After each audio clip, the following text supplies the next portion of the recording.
বাড়িতে কেউ নেই তো, বাবা মা কেউ নেই। বাবা মা নেই, কে আছে? আমি একা। তুমি একা? আচ্ছা, আর এমনি আত্মীয় স্বজন রিলেটিভ? বলা হয়েছে, কেউ এখন অব্দি কোনো রেসপন্স নেই। ফোন করেছিলে ওদেরকে? এখন তোমার লেগেছিটা কোথায়? এই কাকমারটাই। হ্যাঁ। আচ্ছা, তুমি কি একদম ওঠা মানে পা নাড়াতে পারছো না?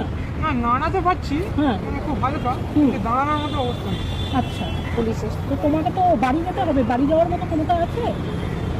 বাড়ি যাওয়ার মতো মানে হেঁটে তো বাড়ি যাওয়ার মতো অবস্থা নেই। নেই। আচ্ছা, তোমার ফোন আছে সাথে? কারোর সাথে একটা রিলেটিভের একটা নাম্বার ডায়াল করো তো, একটু কথা বলি আমি। বসিরহাটে কোন জায়গায় বাড়ি? হুম, দিলীপ মেমোরিয়াল স্কুলের কাছে। ওই দিক থেকে না? হ্যাঁ, দিলীপ মেমোরিয়াল স্কুলের কাছে। নিতে পারছি না। দিলীপ মেমোরিয়াল না? আমার নাম মনোজ চক্রবর্তী। মনোতোষ চক্রবর্তী। আচ্ছা, সুদীপা চক্রবর্তী। কতদিন আগে মারা গেছে ওনারা? 2022 2022-এ? 21-22 পরপর। আচ্ছা, তারপরে তুমি এতদিন একাই থাকতে বাড়িতে? আচ্ছা, কাজ কতদিন করছো? 1.5 বছর। বারবার বিদেশের কাছে ভাড়া থাকে। ভাড়া থাকতে।